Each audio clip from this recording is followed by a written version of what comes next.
right, so now I want to talk about storytelling or oral narrative, so just an oral story. Um, this is a storyboard, and this is how we get students or our children to tell the right amount of detail and length and make it a personal story. So it gives them a way to organize their thoughts so they have a plan when they're going to tell a story. These features are what makes a storyteller a good storyteller that keeps people interested. For example, it starts with who, where, when, at least 3 things that happen, an emotion about how you felt or how others felt, and an ending. And usually I link these 2 up. So for oral storytelling, I want the adult and also the students to make their own story. But the very first thing you would do is ask the question. So maybe the question is, what are you doing on Easter? Because Easter's coming up. I'm saying with that. So, what are you doing on Easter? And whenever you're writing a word, I want you to make sure you're saying the words as you're writing it. It helps children to learn that skill. So what are you doing at Easter? You put the question at the top. I would figure out the question with the student first. Maybe it's a good one that they actually have lots of ideas about. If you say, what are you doing next weekend? And they don't have a really good grasp of time, and it's Monday and the weekend's so far away, it's not going to really make a great story. You can ask a question about the past. What did you do last weekend? You can do that on like a Monday. So making it something that's applicable that the child actually has their own ideas about that time span. So this question is, what are you doing on Easter? And this is something right now as we're doing the story, it's coming up about 3 weeks, 2 weeks. So this would be a good, it's relevant. They've already thought about it. Maybe they've seen decorations in stores, other things like that. So anyways, what you do, you ask them, what are you doing in Easter? And for data tracking purposes, this isn't necessarily for parents, the teaching parts, but just for data tracking, the 2 times I would like data tracking is once you figure out the question, say, you ask the child, what are you doing over Easter? And you write down exactly what they say. If they say, I'm going to eat chocolate, that's all you write down, and you don't prompt any more questions. So that's their answer. So they don't really have a grasp of what makes a good story. That's what that data tells us. And then the second time you're going to collect data for an oral story, it's first already spontaneous at the very beginning before you've talked about it or taught anything. Second time is after you build the storyboard with them. So now that we know that they just said they're eating chocolate over Easter, what you would do is you would ask them, okay, well, who is going to be there at Easter? And then maybe they say Tim and Ben. And then I want you to prompt them. So who is Tim to you? Pretend like you're telling the story to someone that doesn't know anything. So who is Tim? And then all of a sudden they say, oh, my Uncle Tim. So then you write Uncle Tim. And who's Ben? Oh, my baby brother. So you write baby brother Ben. So as I'm writing, again, I'm saying the words as I write it. And I'll say, so where are you going to be on Easter? And then maybe you can even pull out a calendar and show when and where. So you say Easter is usually the Easter Sunday. That's usually when people celebrate, like the Easter Bunny comes and all those things. So you can talk to them about time as well. But where do you think you will be? Where have you been in the past? And maybe they'll say, I'm going to Grandma's house. So where? Grandma's house. Grandma's house. And where is Grandma's house? Is it close to you? Is it in a different city? You ask some of those questions. And even if you know the answer, you want them to be able to elaborate. So Grandma's house at, let's say, Winnipeg. So Grandma's house at Winnipeg. And then when? So when do you want to talk about your Easter story? Do you want to talk about Easter weekend? Do you want to talk about a specific day? You ask them the when question. And maybe they just want to talk about Easter Sunday. So we'll write when. Easter Sunday. I'm saying the words as I'm writing them. Okay, so that's what we have here so far. And then you say, well, what are some things that happen? What do you usually do on Easter? What happens when you wake up in the morning? You can help them organize into chunks of the day. If it's a story that happened in the past, then you can tell them, what did you do when you woke up? You can prompt them that way. But For some things that happen, you say, so what's something that happened at the beginning? What's something that you think is going to happen when you wake up? Maybe they say, the Easter Bunny would have came and we're going to go on an egg hunt. So, egg hunt. And then I would say, okay, so now we're going to move on to another part of our day. So whenever we move on, we use little words. And I'm going to draw an arrow because these are different parts of our story. So when I draw this arrow, we can pick our words. So you can pick maybe after or then or later. So first, we're going to have an egg hunt, and then or later or after, whatever the word is, after. I'll put after here. After your egg hunt, what do you usually do? And you can ask the child that, and if they're not quite sure, you can say, well, what do you usually do in the morning? You have breakfast. Is there a special Easter breakfast that you have? No. Okay, so you just say breakfast. Breakfast. And then after breakfast, later in the day, what do you usually do on Easter? Maybe they'll say play with my cousins or whatever. Later will be my transition word. And then play with cousins. Okay, and then how I felt and how others felt. So you ask them, since it's a future story, so how do you feel about Easter coming up? Are you excited? Are you kind of feeling, however you're feeling? Maybe you're not very excited. Maybe you don't like Easter. It's your least favorite holiday. Maybe you think it's boring. Whatever you feel about Easter. Usually kids for Easter say excited. So I'll write excited. And this is how I join these. So emotion words by themselves don't give a lot of details. But if you tell why, elaborate on what that emotion is, it really helps. So excited, and I write like this. I do an arrow to link it to the end. So this is a good summary ending. Excited because, so you're going to summarize what about this makes you very excited. Because Easter maybe is your favorite holiday. So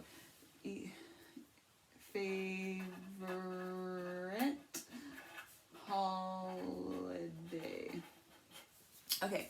So now we have all the key words on here, and what you do is you give it to the child to build the story. And this is something that kids often do, is when they tell who, they tell every single person that's going to be there, but then their story doesn't contain parts of those people. It's usually just a summary, which is a good storyteller can summarize the information, right? And a good storyteller will know, oh, this person I'm telling knows my cousin Jimmy, so I'm going to add Jimmy into the story. But for purposes of academic writing, usually it's pretty vague like this. So what you do to the child is explain the who. You go back and just say, so who are all these people? Uncle Tim, baby brother Ben. Maybe what's another word we can summarize it with? And you can just put in, they're all your family. And sometimes you summarize the family and friends. And so family. So then you get them to draw a picture. And you want the picture drawings to be quite quick and easy. So then the student themselves goes and draws the picture of the family members. However, you can give them details like does Uncle Ben, is he tall, or Uncle Tim, is he tall, is he short? Grandma's house in Winnipeg, does she live in a house or does she live in an apartment? Sometimes the kids don't have a lot of those details. They just want to draw Grandma's house, what they remember it as. Easter Sunday, how are you going to remember that? Maybe Sunday, is it good enough so you draw a calendar? Little calendar, they draw whatever they want. Usually the when they don't draw a picture for, but if you want to remember like a when is just Easter, you can even tell the story about just a decorated Easter egg they can draw. The picture isn't the main important thing, it's just for them to be able to remember what the written words are. It's to help build that language understanding and love of the story. So the very first thing, egg hunt. So maybe draw some grass, maybe the egg hunt's outside, maybe it's inside, so it's behind the couch, whatever it might be. You just tell them to draw the picture fast. If you have to, some kids need a 30-second timer, or this could be their break activity. So after they build the story with you, they take their time, they work on it during art, whatever it might be. After is your transition word. Breakfast, maybe they said we usually have sausage for breakfast on Easter, whatever it might be, and hard-boiled eggs. Play with your cousins, maybe they go to a park, so you draw a little park here, and a little slide, whatever it might be. Excited, draw a really excited face. And favorite holiday, so I'll draw a first place little ribbon. It can be anything for them as long as they remember. Okay, so this is their story, and the kid draws the pictures, and you just write the keywords. And the reason the keywords are important, because later that's going to help them. Those are their reminder words or cheat words when they're writing their written story. But you want to introduce this very early. Can be something that can be used as a pre-literacy skill, or a planning skill, or a social storytelling skill. It's good for all ages. A lot of kids lack this plan, so you can use it in a variety of different ways. But for this, I'm going to focus on right now the 2 ways of tracking data. So we talked about the first one, spontaneous, with just the question with no storyboard creation. So that was when the child said, just eat chocolate. So they're not going to do very well. They didn't tell a lot of elaboration. And the second time you track data is after you build the story, where the adult writes in the keywords and the child draws in the pictures. Then the adult's going to tell the story and pretend to be the child. So what you say to the kid is, okay, I'm going to tell this story as if you're telling it. Okay, and then once I'm done, it's going to be your turn. Make sure you talk about each square. So here I go. On Easter Sunday this year, I'm going to go to my grandma's house in Winnipeg and see all of my family.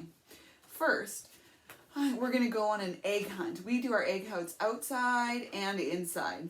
After, we'll have breakfast. We usually have sausage and boiled eggs. And then later in the day, I'll just play with my cousins at a playground by my grandma's house in Winnipeg. I'm very excited because Easter is my favorite holiday. And then they just do it right after. So whatever they say, right after they say, so what did you do? What are you going to do? What are you doing on Easter? That's the question. So then they answer it. And don't give them any hints in this part, because it's just teaching. You'll do the same story template each time. And you write down verbatim what they said. For the story narrative. And that's where you track data on. So then how to see change over time. This isn't as much for parents, but this is for professionals working with the kids. So once you have everything they wrote, then you give points. So you look at what they wrote and you give points. So you give 1 point for a clear introduction. So maybe the child said, so the question is, what are you doing on Easter? If they just say, I'll be with my family at grandma's house in Winnipeg. So they didn't say on Easter. That's that clear introduction. And it's also the when. All right, so that's 2 points there that they would have missed.